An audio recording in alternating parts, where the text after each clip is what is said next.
IIT జేఈలో మంచి rank రానటువంటి విద్యార్థులకు బెస్ట్ ఆప్షన్ సిఎస్ఈఎంఏ కోర్సులు అడ్మిషన్స్ జరుగుతున్నవి.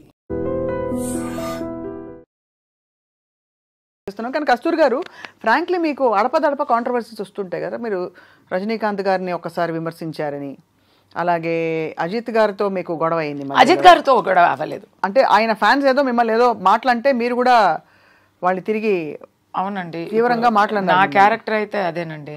ఇప్పుడు కూడా ఎందుకు నాకు ఇలాంటి కాంట్రవర్సీస్ వస్తున్నాయి, సమస్య అంటే లేదు. నేను ఒక టాపిక్ ఉంటే ఇప్పుడు ఎక్కడైనా స్పెషల్లీ లేడీస్కి ఎక్కడైనా ఒక అన్యాయం జరుగుతుంది లేదా ఎక్కడైనా ఒక తప్పు జరుగుతుందంటే నేను ఎప్పుడు నేనే first not only do I talk, I take action also. నేను నాకు దెబ్బ తగలాలని కాదు. ఇప్పుడు ట్రిషా గురించి ఇక్కడ ఒక పెద్ద ప్రాబ్లం, తమిళనాడులో ట్రిషా గురించి ఒక యాక్టర్ ఒక చాలా ఎలా ఒక టైప్లో మాట్లాడారు. ఆయన ఒక జోక్ అని అనిపించి పబ్లిక్గా ఓకే నేను చెప్పనా, త్రిష గురించి ఆయన ఆ పిక్చర్లో విల్లన్ అండి. ఆ విల్లన్ యాక్టరు మన్సూర్ అలీ ఖాన్ అని ఒక actor. He thought he was joking.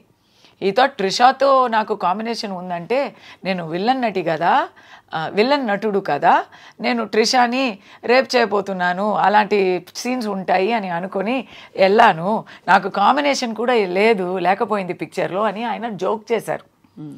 కానీ అది ఆ joke it's done in bad taste అని అనిపించింది. అవును, మరి చాలా అప్పుడు వి వాయిస్డ్ అవుట్. ఒక సందర్భంలో సేమ్ త్రిష, ఇప్పుడు నాకు కాంట్రవర్సీ అని అనుకోకండి, అందరికీ వస్తాయి. ఏం చెప్పకుండా ఉంటే కూడా వస్తాయి. ఎక్కడో ఒక మూలలో తను పని చూసుకొని అక్కడ ఏదో చేస్తున్న త్రిష గారికి ఎవరో ఒక పొలిటికల్ లీడరు రిసార్ట్లో మేమందరూ ఉన్నప్పుడు వీళ్ళందరూ ట్రిషానే అడిగారు కదా, ట్రిషానే పిలిపించారు కదా అనేసారు. దీంట్లో ట్రిషా తప్పేముంది? దాన్ని ఏం చెప్పలేదు. It is not at all. మీరు అడుగుతున్నారు కదా మీరు ఏమైనా మాట్లాడితే వస్తుందా అని. మాట్లాడకపోతే కూడా లైమ్లైట్లో ఉన్న వాళ్ళకి వస్తుంది, వచ్చింది పాపం త్రిషాకి. Let me finish. I was the first person to stand for her and then everybody up to Chiranjeevi garu everybody stood for her. అది నెక్స్ట్. ఇప్పుడు సమంతకి వచ్చింది కదా, వచ్చిందా? దాంట్లో సమంత బాధ్యత ఏముంది? అసలు లేదు. She must been very hurt. Of course అందరం ఖండించాం ముక్త కంఠంతో. ఏం కనెక్షనే లేదు కదా. సమంత పేరు ఆ దాంట్లో ఎందుకు రావాలి? There is no connection. మీకు ఎవరి మీదో పంతం ఉండి ఎవరి మీదో ఆరోపణ వేయాలంటే దానికి మీరు ఎవరి పేరు తీస్తున్నారండి? అది so everybody said that is wrong. So అలాంటి కాంట్రవర్సీస్ నేను ఇమీడియట్లీ మాట్లాడుతున్నాను కాబట్టి నాకు ఎక్కువ వస్తాయి. ఇప్పుడు నేను రూలింగ్ పార్టీకి విపక్షంగా మాట్లాడుతుంటే నాకు రావా? ఎన్నో వచ్చాయి ఆల్రెడీ, మీకు తెలియలేదు. నన్ను తాగబోతూ అంటారు, నన్ను అక్రమ సంబంధాలు, రోజు ఒక అక్రమ సంబంధం నాకు వస్తుంది. ఎవ్రీడే ఒక సంబడితో టోల్డ్ డైరెక్ట్లీ. ఎలా తెలుస్తుంది మీకు ఇది? నా సోషల్ మీడియాలో అంతా వచ్చి రాస్తారు. ఈ రోజు వచ్చి ఒక పొలిటికల్ లీడర్ బర్త్డే, ఈరోజు 8th November. ఆయనతో నేను ఒక 2-3 years ముందు బర్త్డేకి కలిసి ఒక ఫోటో తీసుకున్నాను. ఆ ఫోటోని పెట్టి ఈరోజు వరకు ఏమో నాకు ఇంకా పెళ్లి చేయించలేదు అంతే. ఆల్ సార్ట్స్ ఆఫ్ దాని గురించి వీళ్ళందరూ ఒక అజెండాతో మమ్మల్ని ఇలాంటి చేస్తుంటే I don't care about it. నా క్యారెక్టర్కి రంగు తక్కువ అని చెప్పి డైరెక్టర్ శంకర్ గారు, భారతీ రాజా గారు ఇదంతా వదిలేయండి. ఇదంతా ఎందుకంటే ఇవన్నీ కరెంట్ ఇష్యూస్. ఇంకా తెలుగులోకి రాలేదు కానీ మీరు తెలుగు వారి సపోర్ట్ అడిగారు కస్తూరి గారు.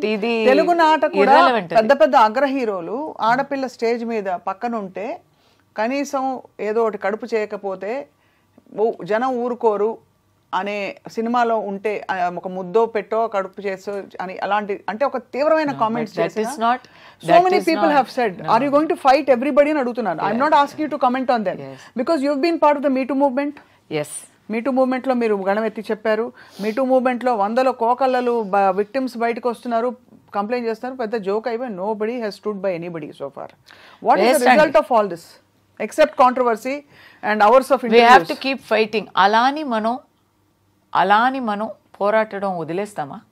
ఓకే ఏమవ్వదు మనకి నీతి దొరకదు అని మనం మాట్లాడడం మానేస్తామా? We have to keep doing it. ఇప్పుడు ఎప్పుడో ఒక ఒక రుద్రమాదేవి పోరాడింది కాబట్టే తెలుగు ఐడెంటిటీ స్థాపనం అయింది. కరెక్ట్. ఎక్కడో ఒక వేలు నాచ్యార్, ఎందుకు ఇది చెప్తున్నానంటే Velu Nachiyar is the greatest legendary queen of Tamil Nadu. She is a Tamil icon. She fought against the British బలగాన్ని ఎదుర్తూ నిలబడింది. ఎవరితో కలిసి నిలబడింది తెలుసా? హైదర్ అలీ గారితో.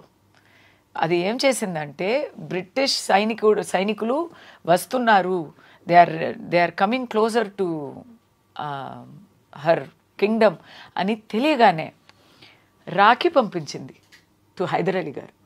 రాఖీ పంపించి నేను మీ సోదరిని నాకు సహాయం చెయ్యరా, ఈ బ్రిటిష్ వాళ్ళతో నేను ఇప్పుడు పోరాటాలంటే అన్నయ్య మీ సహాయం కావాలని అడిగి వాళ్ళు కలిసి గెలిచారు. ఎందుకు చెప్తున్నానంటే ఇప్పుడు లేడీస్ మేము ఆ జమానాలో లేము. అప్పుడు వేలు నాచ్యార్ గెలిచింది కాబట్టి ఇప్పుడు తమిళనాడులో లేడీస్ ఆర్ ఫ్రీ. లేకపోతే we will still be not having that kind of freedom. ఇక్కడ ఒక రుద్రమాదేవి ప్రభుత్వం చేసింది, అధికారం చేసింది కాబట్టే చేశారు కాబట్టే ఇక్కడ ఒక కల్చర్ ఉంది. ఇక్కడ మొట్టి పూజలు చేయగలము. It is not there in anywhere else in India where ladies can pray to the garbhagudi. It is only here. So ఎందుకు చెప్తున్నానంటే ఇలాంటి సోషల్ రిఫార్మ్స్ ఎక్కడి నుంచి వస్తాయి? We have to keep fighting. ఈరోజు దొరకలేదు నీతి అని చెప్పి మనం ఊరుకుంటే రేపు వేరే నాకు ఒకటి జరిగితే అందరూ ఊరుకుంటారు కదా. బట్ మీరు నిజంగా వేరే వనితే ఇండస్ట్రీలో సర్వైవ్ అవ్వడం, అప్పుడు పెద్ద పెద్ద తలకాయలతో పెద్దవాళ్లతో నేరుగా ఢీ కొనడం Kasthuri garu is not a small thing. And Rajini గారి గురించి నేను అంత పెద్దగా ఏం తప్పు చెప్పలేదు. ఆయన పాలిటిక్స్కి వస్తానని చెప్పినప్పుడు ఈయన ఏంటండి పాలిటిక్స్ అని ఎన్నో రోజులుగా చెప్తున్నారు అని కమెంట్ వేశాను. తర్వాత నేను రజనీ గారు పిలిచి ఆయన కోసం వెళ్ళి మాట్లాడాను. He made me his spokes person. నేను ఇలా వస్తాను అని చెప్పి చాలా నాతో మాట్లాడేవారు. I was a spokes person. కానీ ఏం జరిగింది? రాలేదు ఆయన. నేను చెప్పినట్టే జరిగింది. ఎందుకు చెప్తున్నానంటే కాంట్రవర్సీ మీరు నయనతార గురించి మాట్లాడారు, శంకర్ గురించి మాట్లాడారు. నేను చెప్పింది అంత నిజమే కదా. అది ఎందుకు మీకు వచ్చింది? ఇప్పుడు ఎందుకండి అది పోనీ మళ్ళీ కస్తూరి గారు మాకు దొరకరు కదా. పోనీ let pass be pass. But నేను చెప్పిందే అప్పుడు కూడా కరెక్ట్గా వచ్చింది. ఎప్పుడు ఒక విషయం చెప్పనా, అందరికీ నచ్చినట్టు అబద్ధం చెప్పడం చాలా ఈజీ. లేదు ఏం చెప్పకుండా ఉండడం ఇంకా ఈజీ లేదు. ఇప్పుడు అబద్ధం చెప్పడం కన్నా ఊరుకోవడం ఇంకా దారుణం, ఇంకా బీభత్సం అనేది నా ఆలోచన. బట్ ఎందుకు ఏదో ఒక అరాచకం జరుగుతుంది, ఒక అన్యాయం జరుగుతుంది మా కళ్ళు ముందే అంటే అది చూసినా చూడనట్టు అలా వెళ్ళిపోతే అది అరాచకం జరిగినప్పుడు మాట్లాడాలి. కరెక్ట్ కస్తూరి గారు. బట్ అదర్వైజ్ జనరల్ గా జరిగే విషయాలు, అనేక విషయాలు విచ్ డజంట్ రియలీ ఇంపాక్ట్. అవునండి. ఇప్పుడు డొనాల్డ్ ట్రంప్ గెలిచారు, దానికి కూడా మాట్లాడాను. అది అవసరం లేదు.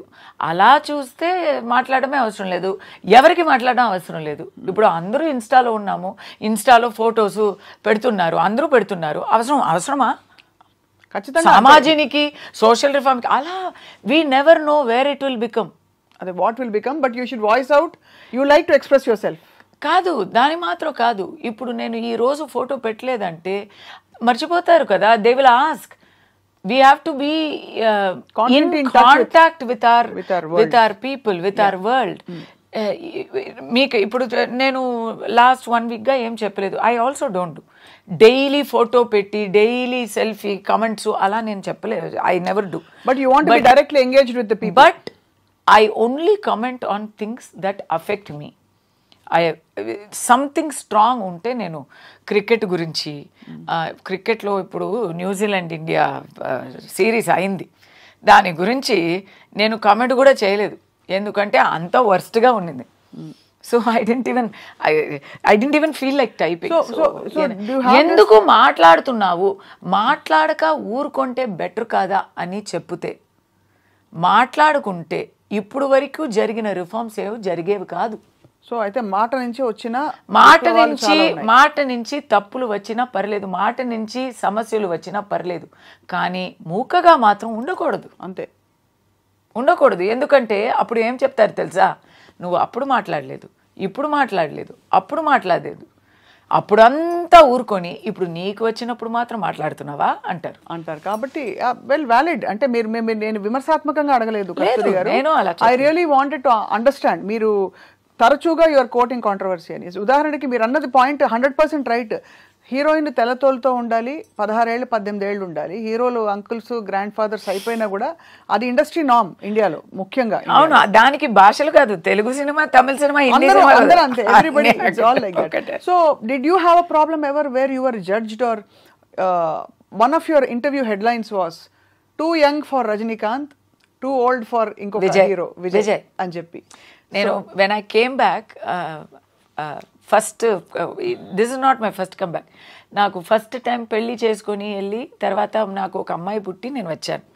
అప్పుడు కాలా పిక్చర్కి నన్ను హీ వాంట్స్ టు కాస్ట్ మీ, ఏమేమో ట్రై చేస్తున్నారు, బట్ ఆ క్యారెక్టర్ ఈశ్వరీరావు గారు చేశారు. ఈశ్వరీరావు గారు కొంచెం ఫిట్ అయ్యారు. నేను ఇప్పుడే ఇలా ఉన్నానంటే అప్పుడు 10 years ముందు కదా. So it was not working out for him. And mister Ranjith the director wanted to cast me so badly. He is saying, నువ్వు ఇలా ఉన్నావే అమ్మా, can you please gain weight within 15 days అంటే నేను ఏం చేస్తానండి. సో అక్కడ ఎందుకంటే ఆ క్యారెక్టర్ అయితే రజనీకాంత్ పక్కన as his wife, as the mother of 3 grown-up adult children. And they are also well grown up. They are not teenagers.